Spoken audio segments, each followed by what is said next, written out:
My name is Toni.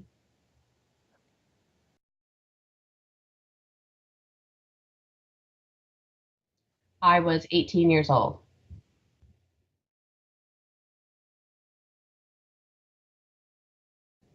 I was forced to abort, so I'm not really sure because I was drugged against my will.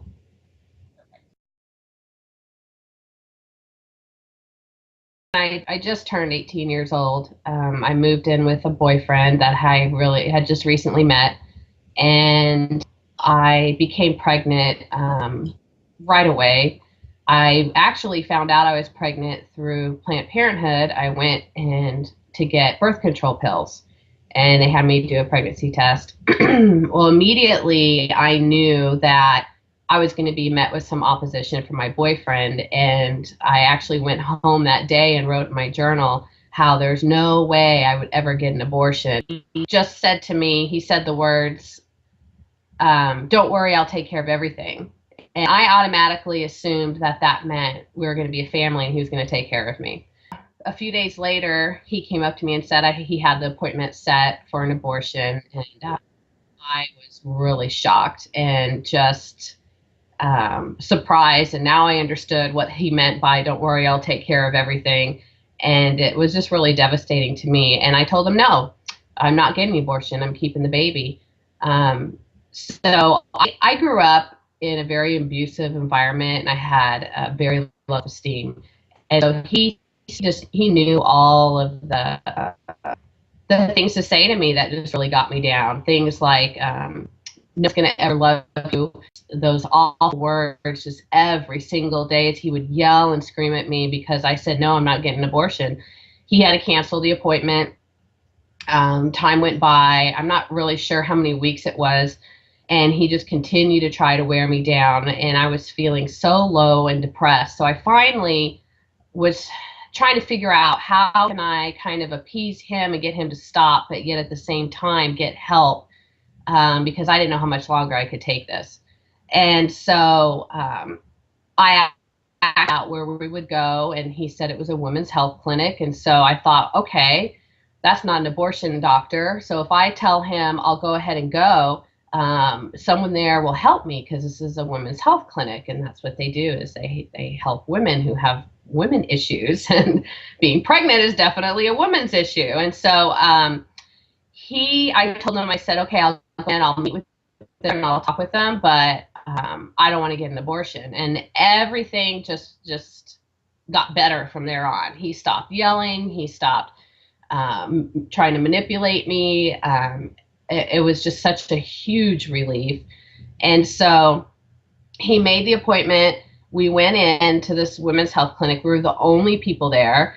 And it was early, well, not early in the morning, but I guess we're the first ones there because it was morning and there was no one else there.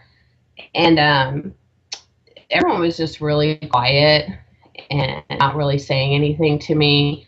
We were sitting in the waiting room, and they called me back.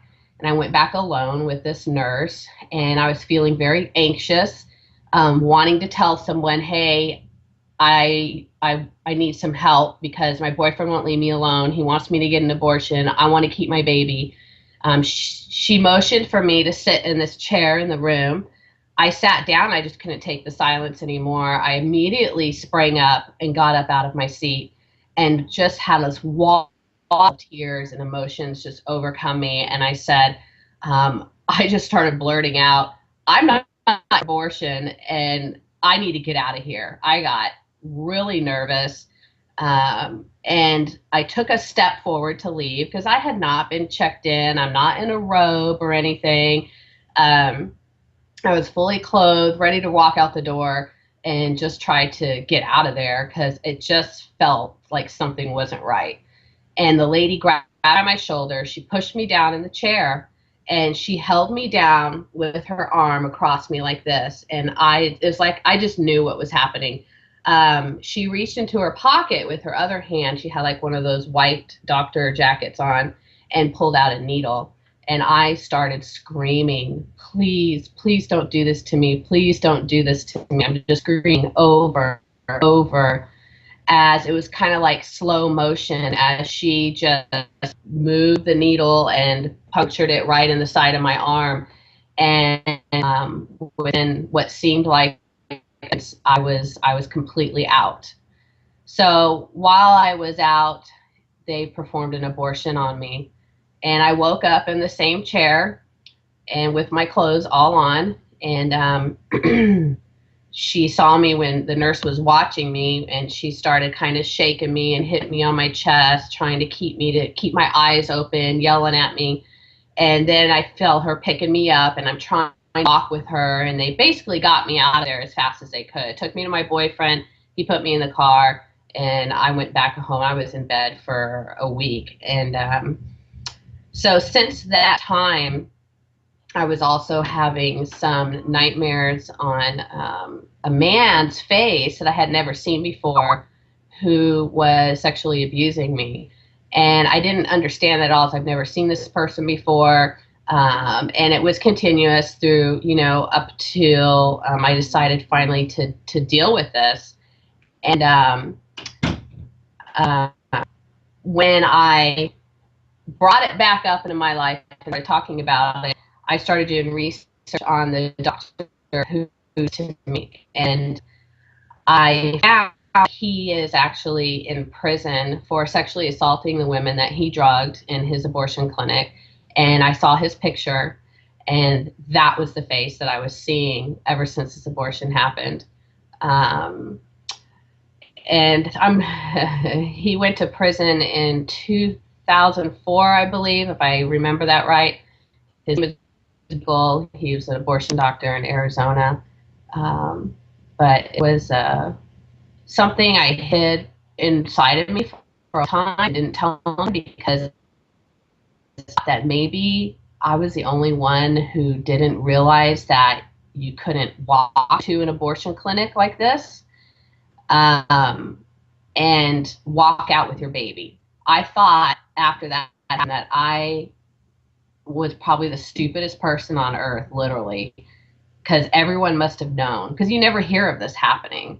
Everyone else must have known this except me. And it was easy for me to believe that because I grew up being told my whole life that I was stupid and that I'd never amount to anything. I had a father that told me, I don't love you. I never have loved you.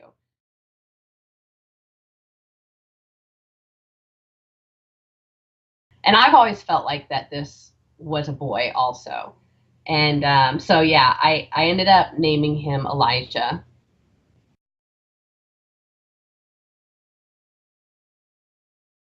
I couldn't stay in that relationship anymore. I felt so much shame and guilt. I knew that it was a baby. Having that happen to me and then telling myself that this was my fault for doing this, I was extremely, extremely depressed, feeling like I should have known better to trust these people. And I was in bed for at least a week. I didn't ever leave the room. And and then when I did leave, the first time I did leave the room, I just packed my stuff up in my car and left and drove off. And I've never seen that guy again. Um, I was in another destructive relationship. I trusted some really wrong people. I was just desperate for someone to tell me I was okay and that I'm not a bad person, without me having to tell them what I did. I drank uh, a ton. I drank all the time, experimented with drugs. And then after about, I guess, a year, yeah, after about, well, probably no longer than a year, after about 2 years, um, I became extremely self-sufficient and just didn't trust. I just couldn't trust anybody anymore, anyone for anything.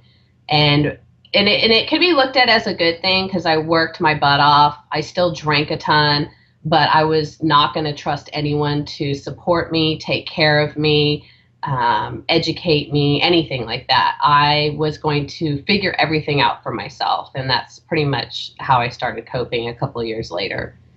So basically it affected me emotionally and mentally the most.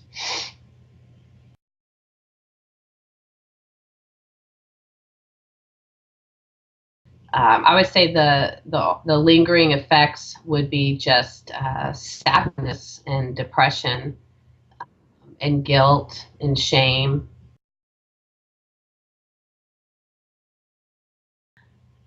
I would tell myself that you are loved no matter what, and that people there's people out there that will help you, that will help you keep on your feet, that will help you raise this baby, that will adopt this baby if I wanted to give it up for adoption. Um, People that will help me medically. I mean, now that I know of all the help that's out there and all the care that people have that want to help girls who are in this situation, I would want to tell her that. I want to tell her that not to trust a women's health clinic. It should say abortion clinic on its title, but a women's health clinic is not there for your best interest. And if you need help, go to a pregnancy center, which I didn't know existed. Um, I guess when you're that young, you don't ever plan on getting pregnant. And I was going in for birth control, had no idea I was even pregnant. So you don't know about pregnancy centers because you're not ready for that. And but I definitely would want her to know that um, she is loved and she's valuable, and with this baby, and that she didn't do anything wrong.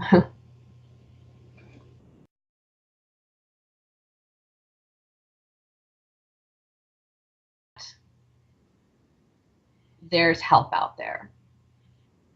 A lot of Not only do we do this to ourselves, but I hear a lot of the pro-choice side talk about how um, no one's going to take care of this girl. She needs to get an abortion.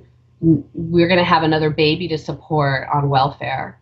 Um, and I want to tell you to don't not be scared, not be scared, because if you there's so much help out there right now. I don't know if there's much help out there when this happened to me, but there is a lot of help out there that you can get. And you're not going to be left out on the streets. You're not going to be left to fend for yourself. There are organizations out there who will take you under their wing and make sure that you're taken care of. Make sure you're getting your education that you need, if that's what you need. Make sure that they connect you with the right people who can support you and teach you how to be self-sufficient and on your own. And life is never easy, and it's going to be difficult, and it can be hard sometimes, but nothing you, I don't see how you can get joy out of life without actually working and doing that work for your child, the one that's growing inside of you and the one that you love. Is so worth it. It's so worth it.